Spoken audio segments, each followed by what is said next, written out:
the Baen Free Radio Hour.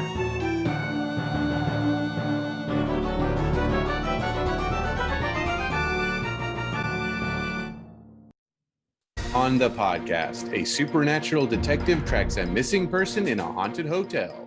A young engineer ships out to hostile space, and future archaeologists uncover the strange past of the universe. Plus, we continue our ongoing audiobook serialization of Timothy Zahn's Cobra, all right now.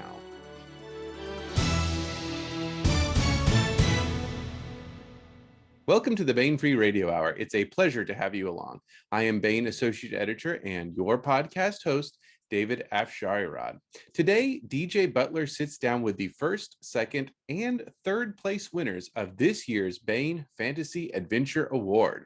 The award recognizes the best original adventure fantasy short story in the style of fantasy greats like Mercedes Lackey, Larry Correia, Jim Butcher, Charlaine Harris, Elizabeth Moon, Andre Norton, Brandon Sanderson, J.R.R. Tolkien, and David Weber. Christopher Baxter took the top prize this year for his story on Cultivating a Chosen One. Joining him are second place winner Marshall Moore and third place winner Brittany Randon. Congratulations to all three winners. And don't forget to check out Christopher Baxter's story, free to read right now at Baen.com. But first, the news.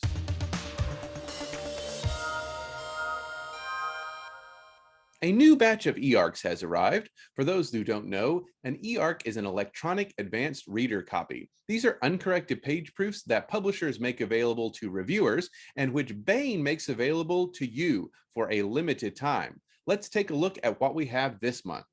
First up is Haunted by the Past, a brand new Ishmael Jones novel by Simon R. Green.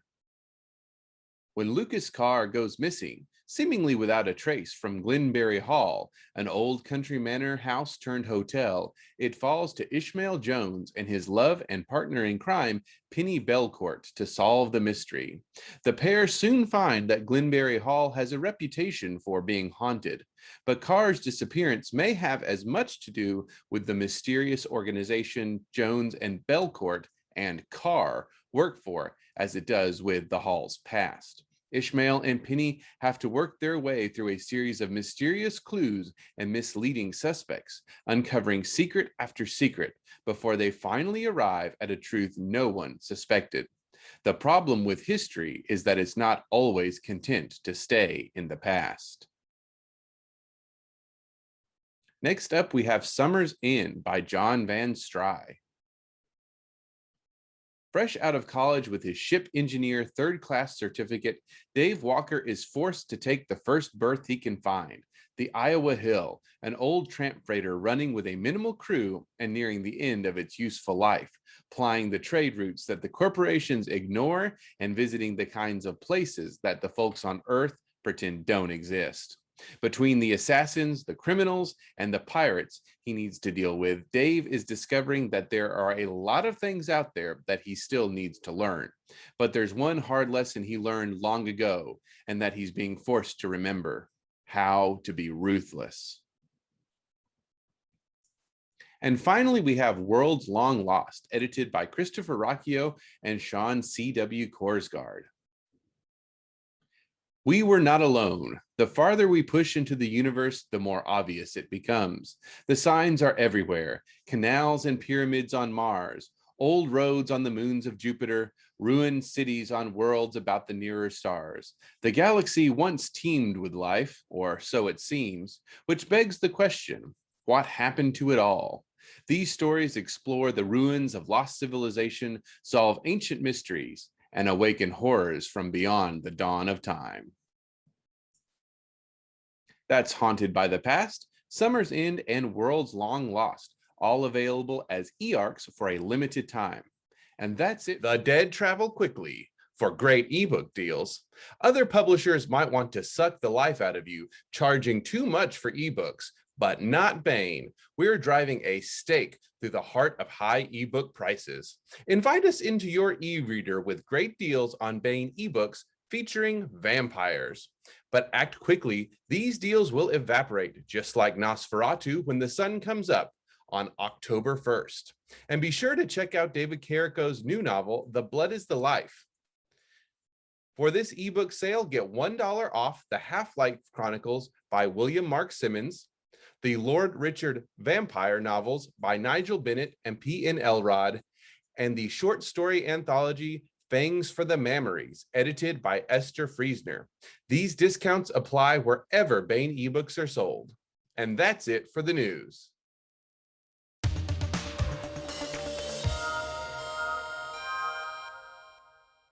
Welcome, listeners. This is DJ Dave Butler. I'm here with the 2022 first, second, and third place winners of the Baen Fantasy Adventure Award.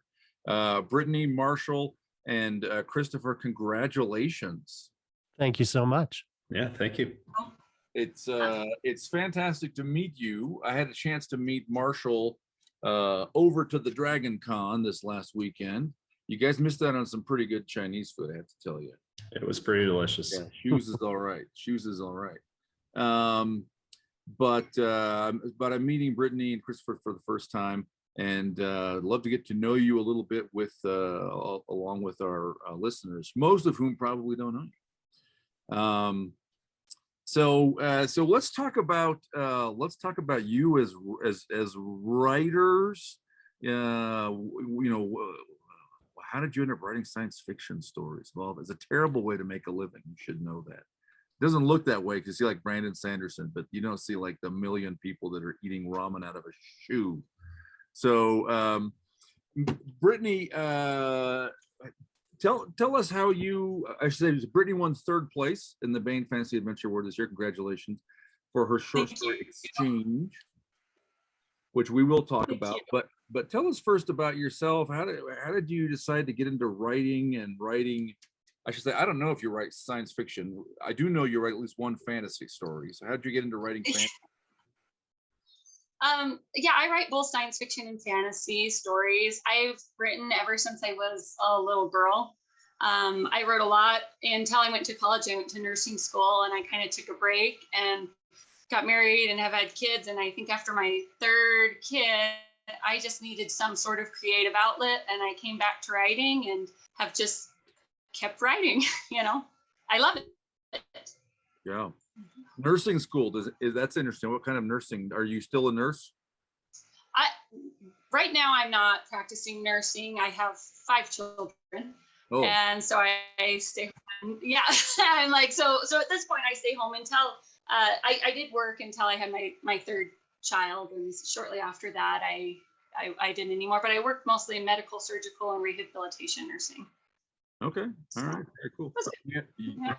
You have 5 children. This is a positively subversive countercultural move these days to have 5 children. I should tell you, I'm one of 6. So, but 5 is a lot of kids. Way to go. So what's the age range like?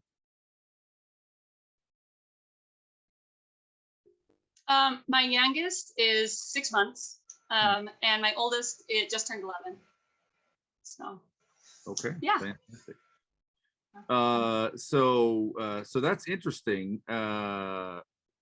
Children are a factor in your story. We should talk about that in a minute here. A big feature, a big factor. But why sci-fi fantasy? Why not something that pays money, like, I don't know, thrillers or presidential memoirs? I don't know. I've just always loved science fiction and fantasy. I mean, growing up, Ender's Game, Narnia, Harry Potter, of course, that came out. I remember reading the first book when I was like in 5th grade, and I don't know. I just love that stuff. So that's why, Okay. So, and do you have other publications? I do. Mm-hmm. So I shouldn't ask a yes, no question. The better question is, so where else can our listeners find you?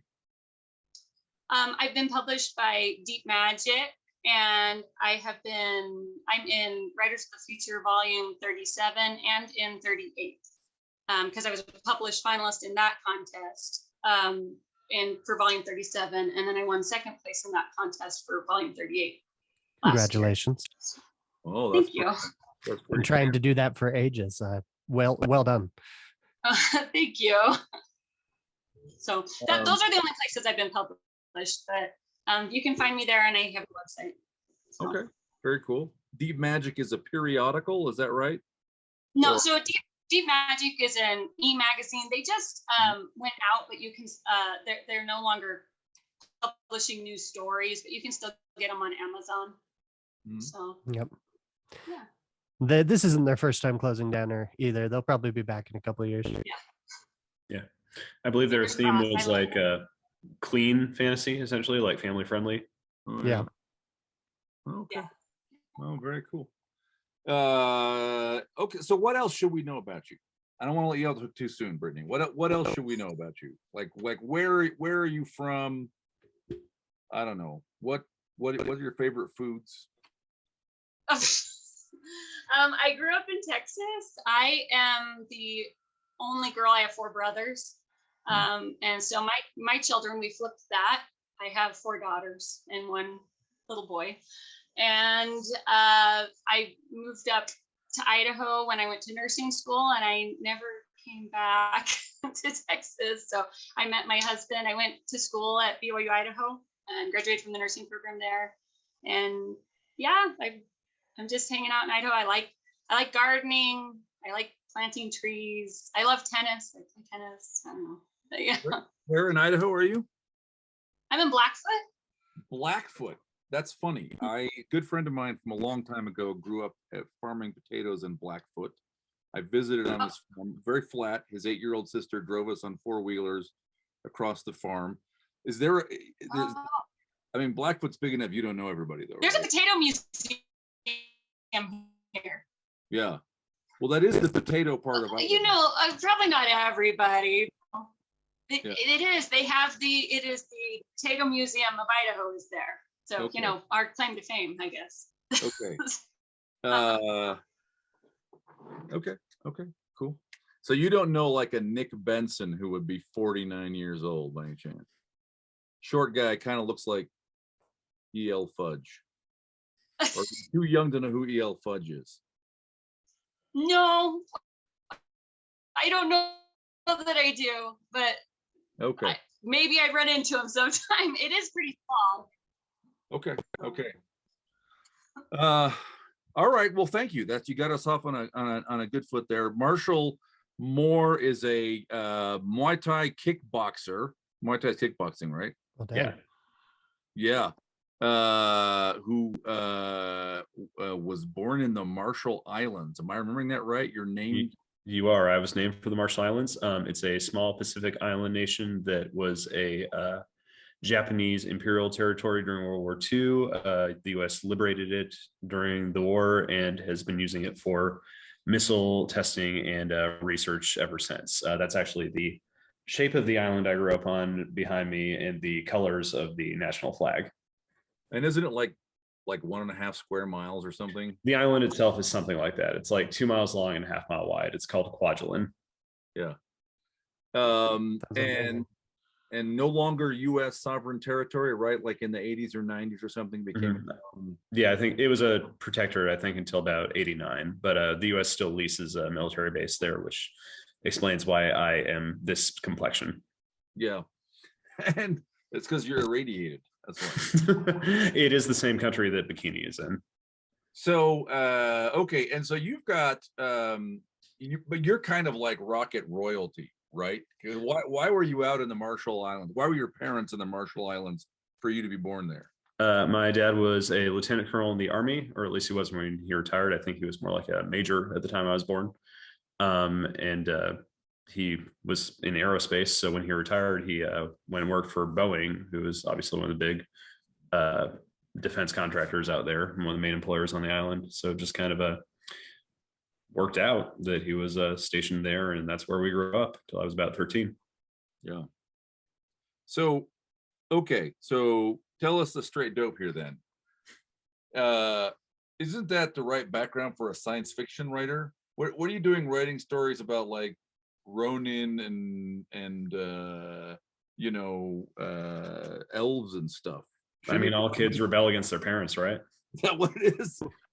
rebelling against the Boeing connections of your father. I mean, I don't know. I do like sci-fi, but I find that I'm not mathematical or scientifically engaged enough to really follow in the Heinlein footsteps. I'm one of those, read Tolkien on a yearly basis type guys. So it's the sword and sorcery for me most of the time, but I do dabble in the sci-fi horror side of things. Yeah. Now you don't mean sword and sorcery as a genre, because that's usually not how Tolkien is described. You just mean not specifically, but just that more on that side of the umbrella of SFF. So how did you get into writing? At what point did you say, aha, what I'm gonna do is kickbox write fantasy stories? So I was one of those kids who was, always making up stories growing up. When I was really little, like I said, military kid. We moved around a bit in between the island and the States. And one year I was held back basically and had to be put in a specialized reading program. And that ended up ironically kickstarting my love of reading. So I've been writing my whole life, but I was trying to get into the film industry, first in LA and here in Atlanta. And that is much like the publishing industry, very networking and connection oriented, but I was not really loving it. And I decided a year or two before the pandemic hit, actually, that I've been writing all this time. I need to start making a focused shot of it and try and turn it more into a career. And so I'd written already, I think 2 novel manuscripts at that point, did the whole querying agents thing, didn't work out, and shifted my focus to short stories. And now I've got, I think, 18 of them published, and I finally got that novel out. So clearly it worked for me. Yeah. So I should say that Marshall, you won second place in this year's Baen Fantasy Adventure Award contest.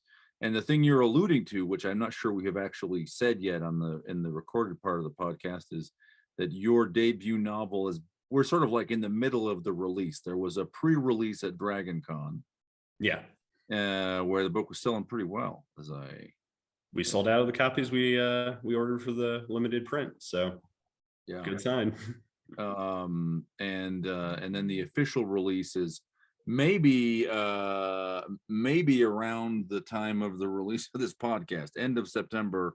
The book, your debut novel, comes out, right? Yeah, at the very least, the pre-order should be up by the time this podcast goes live. So that is The Pale City from Shadow Alley Press. I've seen press for that. All right. That's awesome. That is awesome. Congratulations. Thank you. We'll hold off talking about your short story for a minute. I want to talk about that as a group, but sure. But tell us about the novel. What's that about? Readers can go find it right now. So absolutely. So The Pale City is a high fantasy novel about a soldier torn between his conflicting loyalties to the country he serves and the minority religion which it oppresses. After battlefield injuries cut his career short, he struggles to find meaning in his civilian life until the discovery that one of the state's politicians has been murdered plunges him into a web of mystery and intrigue. And now he has to save the city he loves and reconcile himself with his estranged wife. And also there is necromancy and zombie soldiers. So I'm glad you did not omit the zombie soldiers. I got to save that for the end. That's going to be a draw for some of our podcast listeners, perhaps more than reconciling with his estranged wife. Well, they're both good. You got to pack all the conflict into the blurb you can. You got to know your audience. That's all I'm saying. Sure. That's great. That's very exciting. Congratulations. Thank you.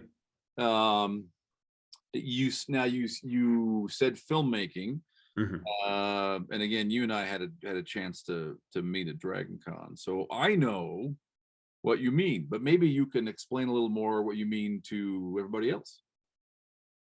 Regarding your filmmaking, right? So what does that mean? You were getting into what is that? Right. So Atlanta, for those who I'm Atlanta based, for those who don't know, and Atlanta is one of the big hubs for the filmmaking industry in the country. We're number 3 behind LA and New York.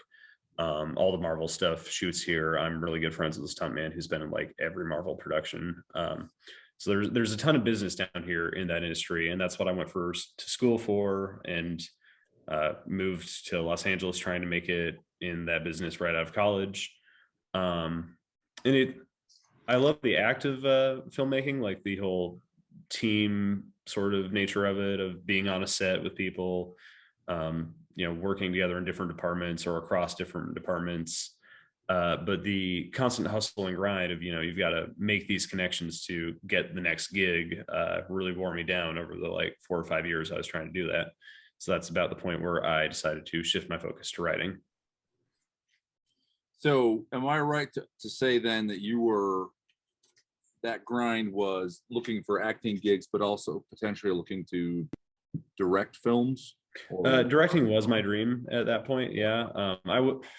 I tried the starving actor thing for basically just 1 year out in LA before I decided that I had enough experience out there that I would prefer the behind the camera experience. So I was more doing production assistant stuff, a little bit of second assistant directing, which was fun. That was a lot more my speed. That's a lot of coordinating the production, and I enjoyed doing that. But like I said, the grind and hustle of the industry ended up being what made me turn my sights elsewhere. Yeah. That sounds like way too much extroversion for me. Yeah. Fortunately, in publishing, there's no grind. Oh yeah, never. It's never. all you just kind of spring in every step, and rainbows follow you down the street. Hey, you saw me this weekend. I'm just happy to be here. Yeah. Well, welcome. Thanks. All right. A little pseudo drum roll. First place winner of this year's 2022's Baen Fantasy Adventure Awards, Christopher Baxter.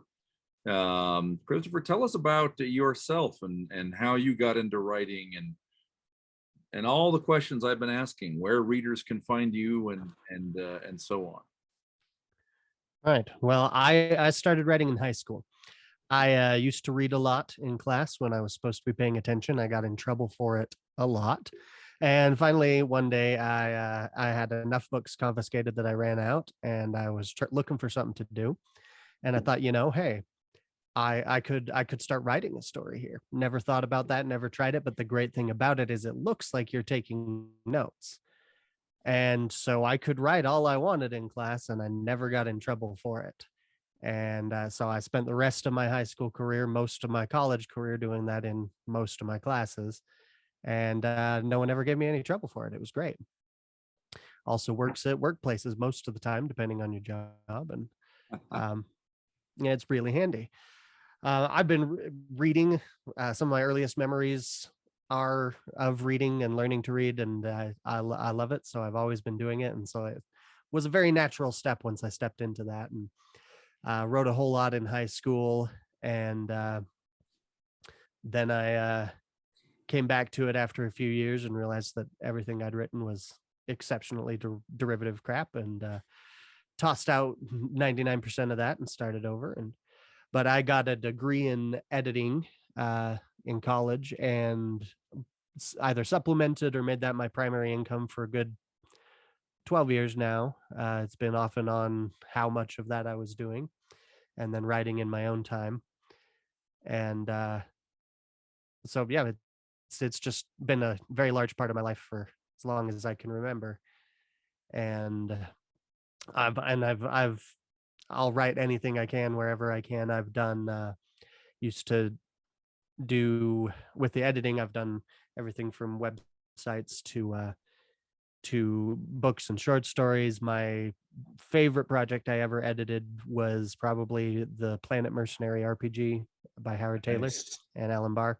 Yeah, that was most fun I've ever had editing anything ever. If you've ever played an RPG, no one sits down with a D&D source book and just reads it for fun. You go looking for what you need.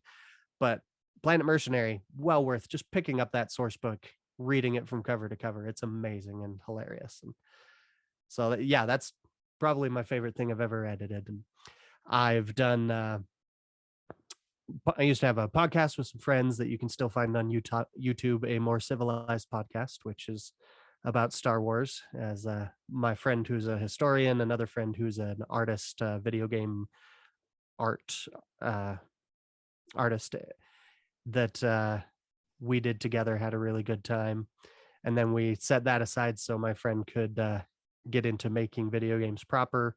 He's got a game studio, Arbitrary Games, that I write for him. I do puzzle design, and we've been fleshing out some demos that we've been sending around to publishers, trying to get some funding for.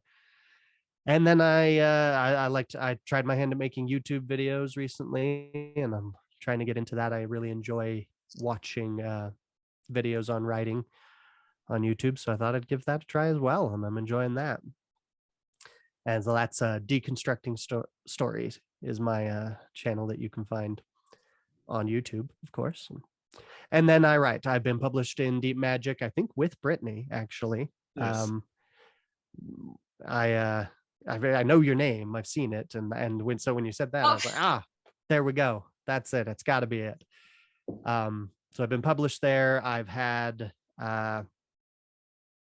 let's see, what was most recent. You can find a couple of my short stories on writerinthehat.com. And so I publish one or two of the ones that have lapsed back into my ownership. And yeah. Okay, fantastic. Very good. I guess some obvious questions. Martial arts? Very little. I took a judo class in college. Yeah. Brazilian jiu-jitsu, and I think I did some, and that's about it. Okay. And I didn't hear any medical professional in your background, so just checking. No, none whatsoever. Yeah. In fact, right now I'm a stay-at-home dad. I got 3 kids at home. Oh, cool. 2 little boys that are doing school for the first time. We've been homeschooling up till this point, but they wanted to try public school and figured, all right, why not? Hasn't quite reached the point where it's actually freeing up much time in my day, since the primary time sink of the 3 of them was the 5-month-old, but hopefully at some point I'll be able to find some more writing time during the day thanks to that. Yeah. And you live in Springville, Utah. I do. Which is where my Hatter is located. Oh, yeah, down on Center, just off of Main. Yeah, just off Main. Custom hats. Yeah, they're amazing. Fine, they're not cheap. No, which is why I don't own any of their hats. I have a huge collection, none of their hats. Right, you can't. It's not like a $45 hat place. It's like when you're ready to drop $500. Yeah, that's the dream someday. Head, and they cut all the felt, and they use the steam presses. It's yeah. Once I'm making all of those science fiction fantasy millions, that's the big. It's right around the corner. I think this is everybody's a millionaire. Yeah. Publishing. Yeah. Dirty little. If you're not yet, you will be, right? Right. It's imminent. Okay.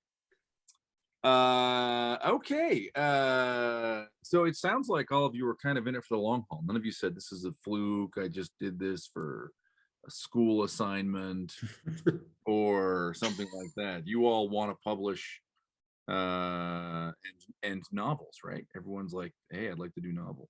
Yep. Very cool. Very cool. Well, this year you all won you won the top 3 places. You were announced as finalists, I don't know, a few weeks ago, maybe on the website. You're in the top 3 places in the, let me say it again, Baen Fantasy Adventure Award. Let's talk about your stories. And Brittany, we started with you before, so I'm going to mix it up a little bit. Marshall, you published, or you submitted a story about a character you've written about before, right? Yes. Why don't you tell us about this character? What is so interesting? The story is Red Lanterns. Tell us about this character, and why is this character interesting to you? Why have you written multiple stories about this character? Yeah. So Red Lanterns is part of my Okabe Yukiko stories, which is the adventures of the titular female samurai Ronin, wandering feudal Japan and fighting monsters, hunting yokai, and generally just doing the classic hero's adventure, solving people's problems. Big fantasy nerd, big Kurosawa nerd, and I started digging into sort of Japanese mythology and yokai stuff, and thinking I could probably make some sort of pulpy little adventures out of this, and they just ended up being really fun to write. Like, it was a familiar tropes, but in a setting that is not as familiar to Western audiences, and admittedly not always as familiar to me. Like I'm doing research in all these stories and finding out more stuff about this time period and place that I'm really interested in. So Red Lanterns in particular was a sort of taking that format and mixing it with your detective noir story. It takes place in the red light district of the city of Sakai, which was like an infamous, town for brothels and sake dens and that kind of thing during the time period. And so most of the other ones I've written are sort of more rural countryside. So this was a chance to take her to the city and all the dens of vice. So it was a real fun one to write. Yeah. So, just for the benefit of listeners, you don't get extra points for writing stories about brothels and red light districts. This is just coincidental. Right?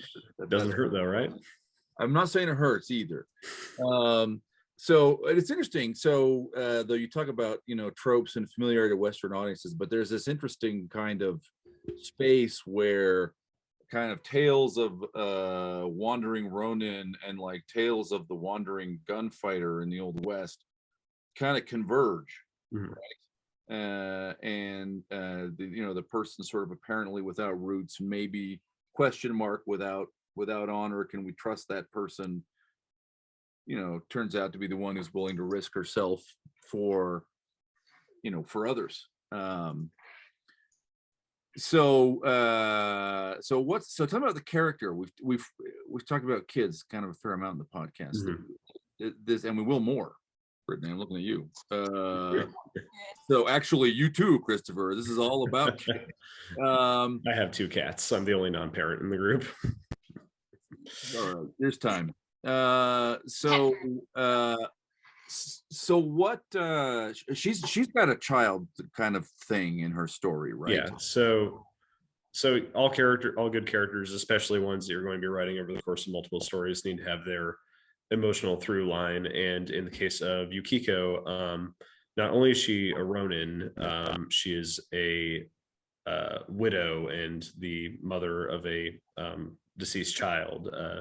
Her whole backstory thing is she was, living the typical samurai aristocrat's life, and then her family's estate was attacked by persons unknown and burned to the ground, and she was separated from her daughter, who is the sort of central emotional point of her life. And so her entire story is her trying to find new meaning in life and save others from that grief that she herself feels. So that's kind of the emotional center point that connects all these different stories of her in different places. Yeah. And it's not, now I've only read Red Lanterns, but it's not, as far as I can tell, a vengeance arc, or is she looking for the killers? So I do have about a quarter of a novel length manuscript written for her that will start to delve into that. I've elected to put that aside for the short stories just because it would detract focus, other than the occasional reference or allusion. Assuming that we get the full-length novel version out, that will come into play. But no, for the purpose of Red Lanterns and the other short stories, it's more about learning to live with grief and to help others in similar emotional distress. Okay, interesting. What else should people say? Should they know about your story? What? Actually, I guess they can't find it anywhere, can they? Or you? No, it's not published yet. It's not published. That's what they should know, is they cannot yet read Marshall Moore's samurai classic Red Lanterns. They cannot, but if you are interested in the other 2 Okabe Yukiko stories, you can find them at my website, marshalljmoore.com. One of them, Kirishuten, is free. It is on the website Mysterion, which deals with Christian speculative fiction, and it follows her adventures encountering the underground Christians of Japan. And I'm pretty proud of that one. Interesting. Marshall J. Moore, 2 L's in Marshall, Moore, More. Yep. Okay, fantastic. So can I ask what attracted you to the Japanese history for that? I watched Seven Samurai in college, like the film snob I am, and fell in love with it, and just started diving more and more into Kurosawa and other Takashi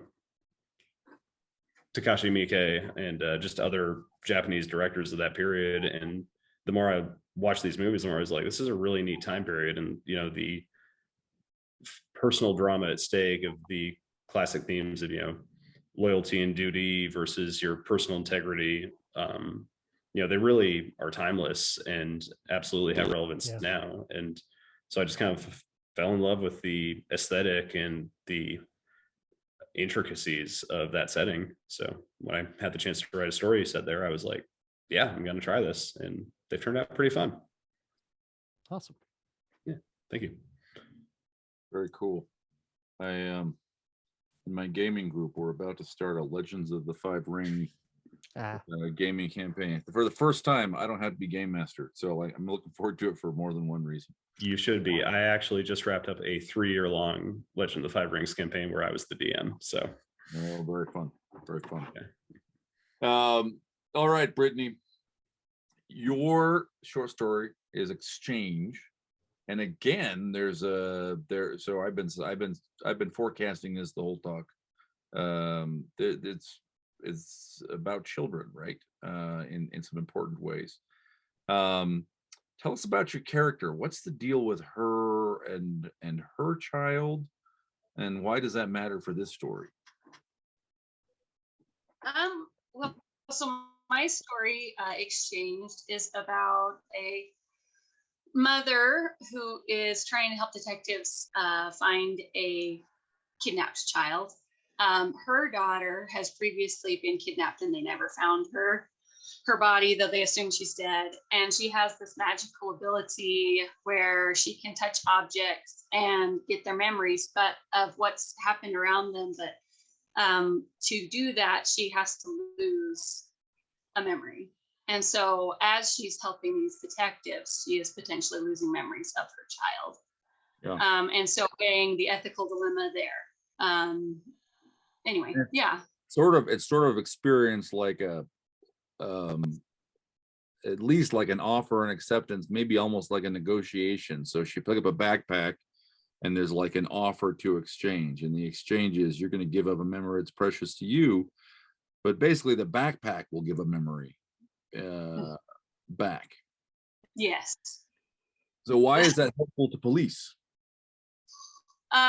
Because they don't know what happened with the, no one witnessed the kidnapping, and the policeman, I guess, has previously I haven't written a novel or anything with this before. I don't have as much backstory as, Marshall does, obviously, with his, but in my head, she was a lady who had worked previously, and she has done this before, and she didn't realize what all she was giving up. And now she is with her daughter gone. So yeah. Does that make sense? Yeah, no, it makes a lot of sense. And so it kind of, the question, a question the story asks is, what would make it worth it? What would be worth it to forget about your own child, right? Who, by the way, might be alive, right? We don't know for sure she's dead. She's missing.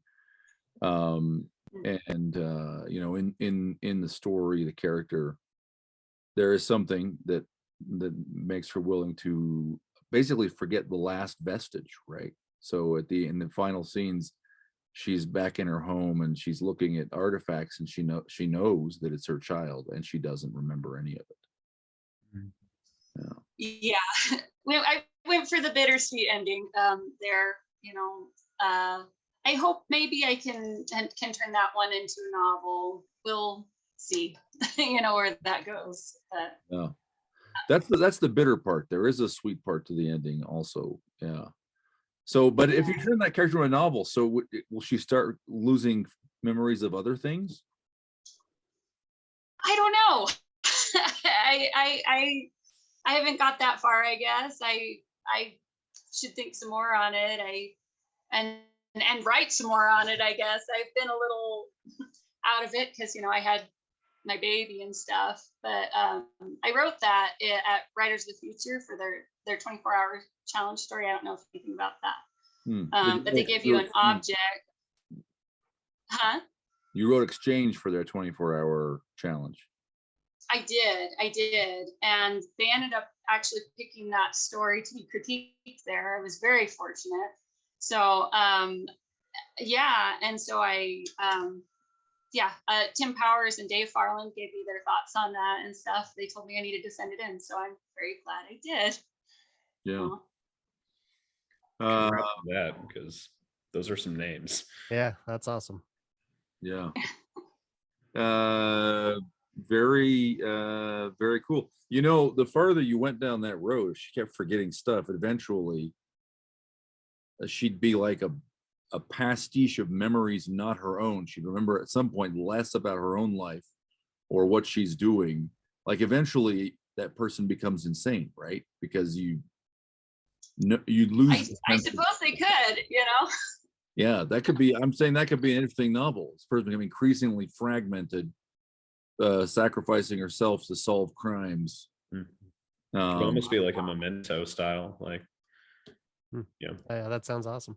Yeah, kind of like Memento, kind of like a metaphor for maybe what it's like to be in law enforcement anyway, where you're stressing your own relationships and sacrificing, you putting your body in harm's way and sometimes losing limb, right, life and limb.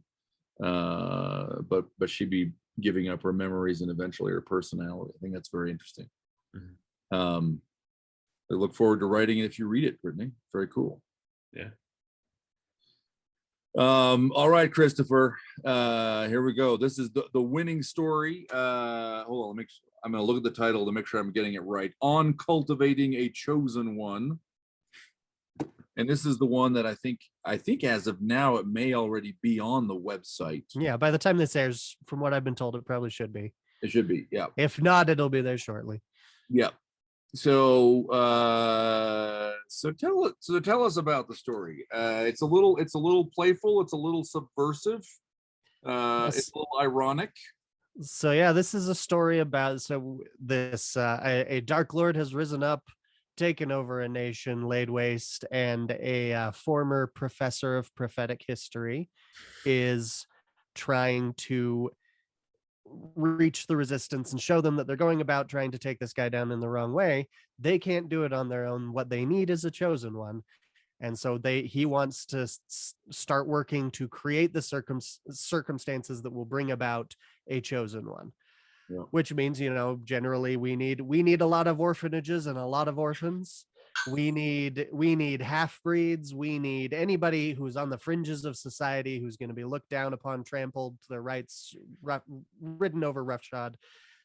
Anything we can do to bring about more and more of that. We want to hire prostitutes to have more children and give them up to us. We want, you know, especially if they're in the military, if they're in the direct line of command of the Dark Lord himself.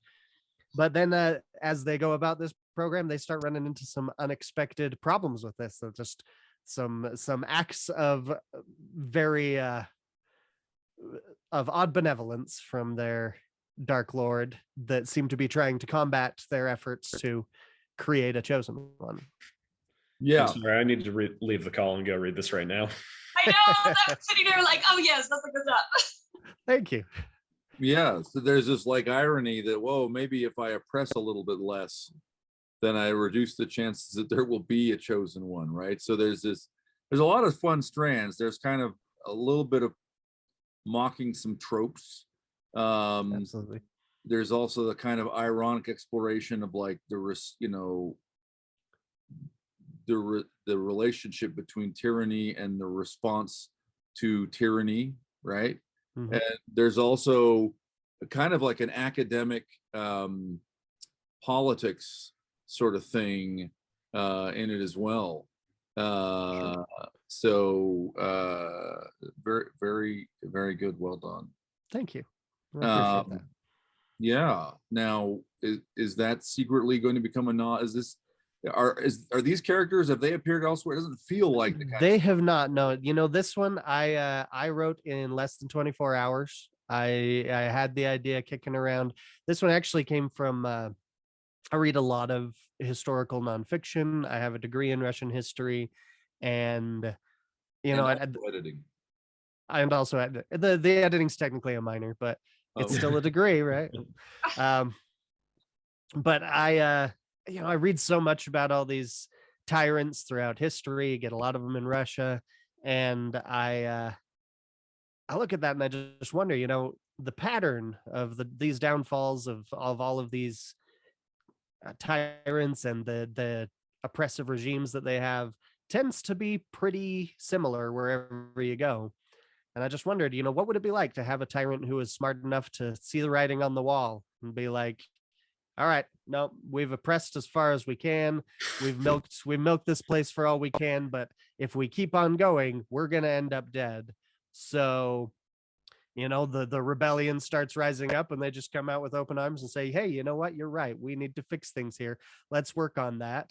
Catch them off guard. And then just as they're all like, all right, we're setting up a provisional government. This is what it's going to be, before they start taking away the rights of that tyrant, because they're going to have to be tried. And you take everything you can get and scarper off to Argentina.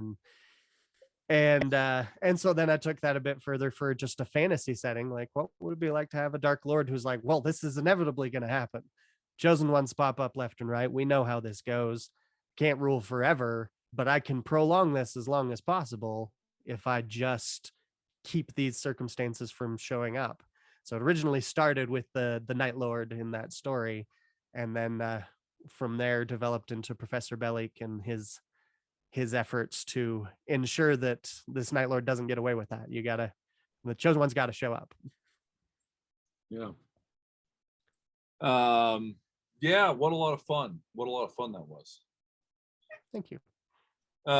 Such a good take. Just the very meta nature of it, and to what lengths the professor will go to create his own chosen one. Well, yeah. Just at what point do you stop being the good guy and start being the bad guy? And right. It was actually originally going to be twice as long, and then I reached a point where I looked at it and went, you know what? That's actually an all right ending that I just wrote. We'll just leave it there. And glad I did now. Yeah. Yeah. Wow, very good. Well, let's let me wind up. Let's talk about future plans here, or what are we working on now? We'll pick a new order, which means Christopher, you have to go first. He only hasn't gone first. Awesome. Yet. So what are you writing now? What do we expect to see from you in the future? When are you going to send novels my way to look at? Right.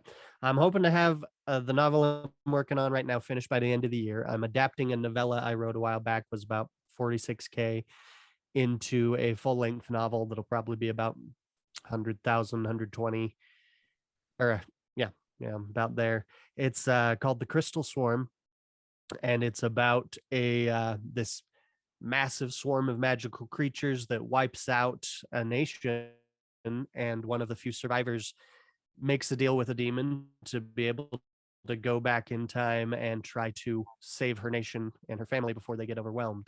And it's her efforts to try and change the past. And I loved the novella, wrote it, but there's just not a lot of markets for novellas, especially for first timers. Oh. And so I looked at that and went, this could be a lot of fun if we just went a little more in depth on what this nation is, what the psychology of this experience is like for her, and having a lot of fun with it. But I'm also really bad at focusing on one project at a time. So I motivate myself to write that by saying, okay, I got to write up to the next scene break, and then I can write something on this short story over here that I'm doing for Writers of the Future. And then once I do that, I can go work on the script for a YouTube video that I'm doing. And I did that deconstructing story channel is something I want to work on. I did a video about a year ago about writing a riveting rescue. Those rescue scenes like you get at the end of the Two Towers with the Riders of Rohan, or the Avengers Endgame with them coming through the portals there, and how those scenes work, and how they sometimes don't work if you don't do the setup properly. And I had a blast doing it, but it's just so much work. I don't have a lot of background in video editing, so I was learning as I went, and it was a big headache. So I didn't end up doing a second video, and recently I managed to set myself up a little space here where I might be able to record. I think if I'm doing it vlog style facing the camera, maybe I won't have quite as much sound work and editing to do.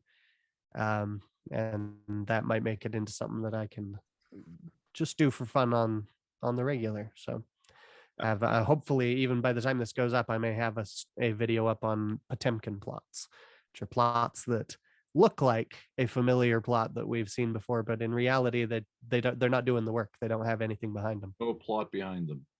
I have to ask, do you mention the trope name, the Fireflies Big Damn Heroes moment in that video?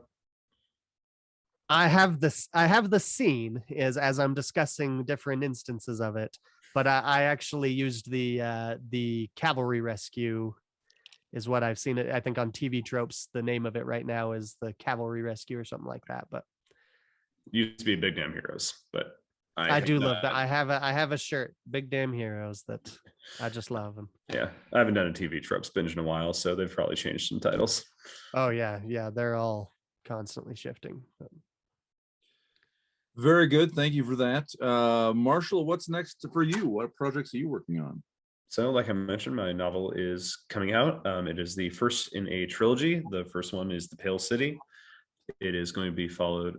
Actually, I'm not sure if I'm allowed to say the names of the sequels yet, so I'm not going to, but there will be 2 more. The second one is at the copy editor stage currently, and the third one I am about 38,000 words into.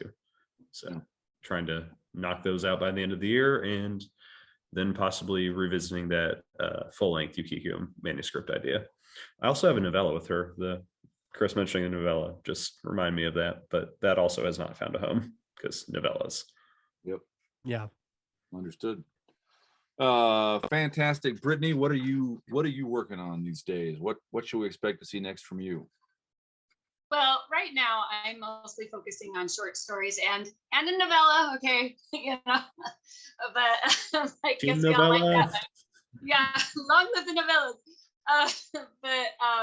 Yeah, mostly I'm just focusing on the short fiction right now. I do eventually want to write novels. I figure right now I'm writing a bunch of story seeds while my kids are young, and I'll jump more into the novels once they're all in school. Few years from now, but yeah, I'm just submitting, editing short stories that I have, and that's where I am. Fantastic. All right, well, thank you all very much. Once again, this is DJ Butler. We've talked today with the 2022 winners of the Baen Fantasy Adventure Award. Congratulations to all 3 of you, and thank you all very much for your time. Thank you very much. Thank you. This has been fun.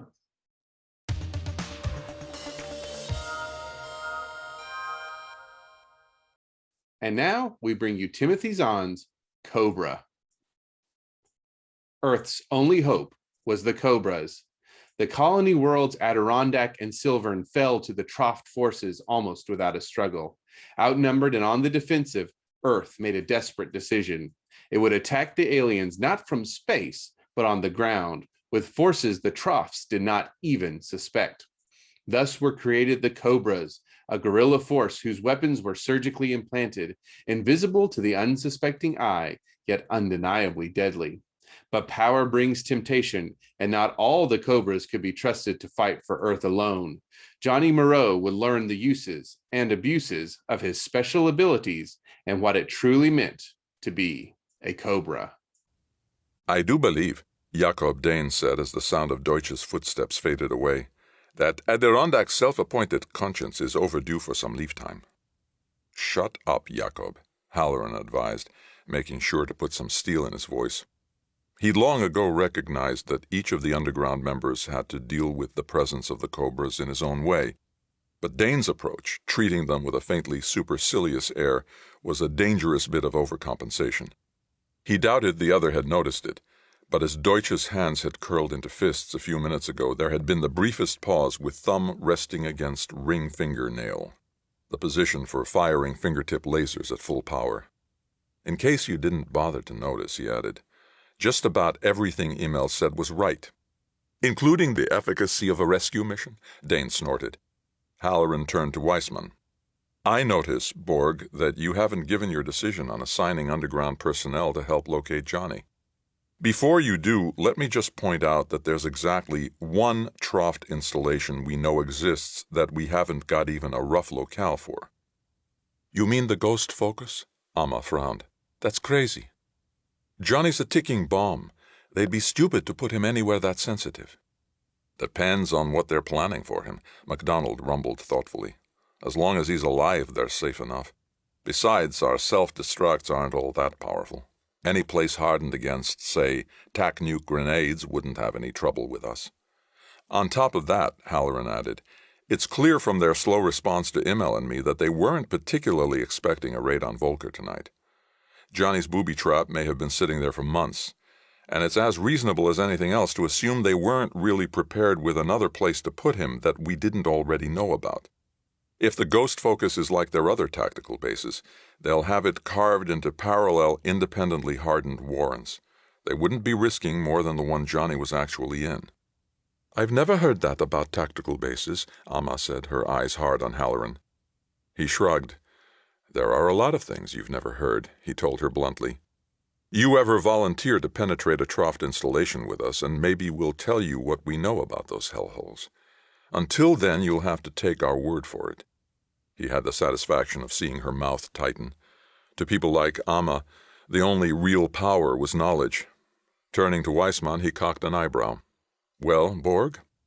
Weissman pressed his fingertips tightly against his lips, staring at and through Halloran. All right, he said with a sigh. I'll authorize some of our people for search duty and see if I can borrow a few from other sectors. But it'll be passive work only, and won't begin until after sunup. I don't want anyone getting caught violating curfew. And no one's going into combat. Fair enough. It was about as much as Halloran could have expected. Kenneth? MacDonald steepled his fingers. I won't risk my team randomly tearing up the south side of Cranach, he said quietly. But if you can show me a probable location, we'll help you hit it. Whatever the Trofts want with Johnny, I suspect it's behavior we ought to discourage. Agreed, and thank you. Halloran gestured to Amma. Well, don't just sit there. Pull out the high-resolution maps and let's get to work.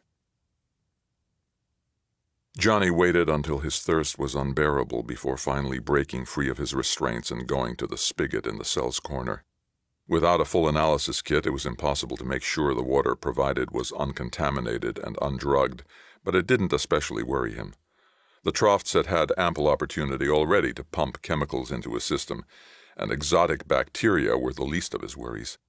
He drank his fill, and then, as long as he was up anyway, gave himself a walking tour of his cell. On the whole, it was a dull trip, but it did give him the chance to examine the walls more closely for remote monitors. The room was, as he'd earlier surmised, loaded with them. The cell door, up close, proved an intriguing piece of machinery.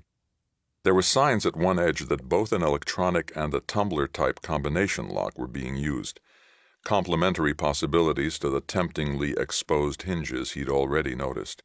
The Trofts, it appeared, were offering him subtle as well as brute force escape options, each of which would give them useful data on his equipment, unfortunately.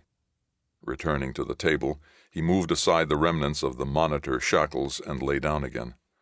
His internal clock circuit, which he hadn't had time to shut off or reset during his capture, provided him with at least the knowledge of how time was passing in the outside world. He'd been unconscious for 3 hours. Since his awakening, another 5 had passed. That meant it was almost 10 o'clock in the morning out there.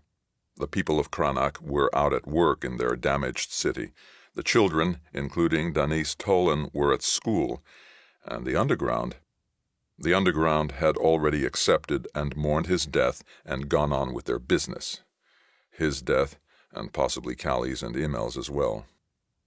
For a long, painful minute, Johnny wondered what had happened to his teammates. Had his warning been in time for them to escape? Or had the Trofts been waiting with a giant trap ready to grab all of them?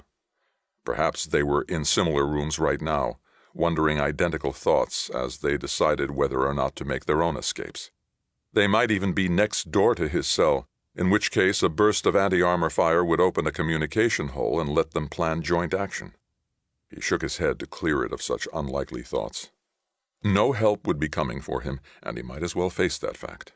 If Immel and Callie were alive, they would have more sense than to try something as stupid as a rescue, even if they knew where to find him. And if they were dead, odds were he'd be joining them soon anyway. Unbidden, Denise Tolan's face floated into view. It looked like, barring a miracle, she was finally going to lose a close friend to the war. He hoped she'd be able to handle it. The human had been in the cell now for nearly 7 Vohra, and except for a casual breaking of its loose restraints 2 Vohra ago, had made no attempt to use its implanted weaponry against its imprisonment. Resettling his wing-like radiator membranes against the backs of his arms, the city commander gazed at the bank of vision screens and wondered what he should do. His ET biologist approached from the left, puffing up his throat bladder in a gesture of subservience. "Speak," the CCOM invited. "The last readings have been thoroughly rechecked," the other said, his voice vaguely fluty in the local atmosphere's unusually high nitrogen content. "The human shows no biological evidence of trauma or any of their versions of dreamwalking." The CCOM flapped his arm membranes once in acknowledgement. So it was as he'd already guessed. The prisoner had deliberately chosen not to attempt escape, a ridiculous decision, even for an alien, unless it had somehow discerned what it was they had planned for it. From the CCOM's point of view, the alien couldn't have picked a worse time to show its race's stubborn streak. The standing order that these Cobra soldiers were to be killed instantly could be gotten around easily enough, but all the time and effort already invested would be lost unless the creature provided an active demonstration of its capabilities for the hidden sensors, which meant the CCOM was once more going to have to perform that most distasteful of duties. Seating his arm membranes firmly, he reached deep into his paraconscious mind, touching the mass of hard-won psychological data that had been placed there aboard the Domain Lord's master ship, and with great effort he tried to think like a human. The effort left a taste like copper oxide in his mouth, but by the time the CCOM emerged sputtering from his dream walk, he had a plan. "Sol Lee," he called to the soldier liaison seated at the security board. "1 patrol, fully equipped, in Tunnel 1 immediately."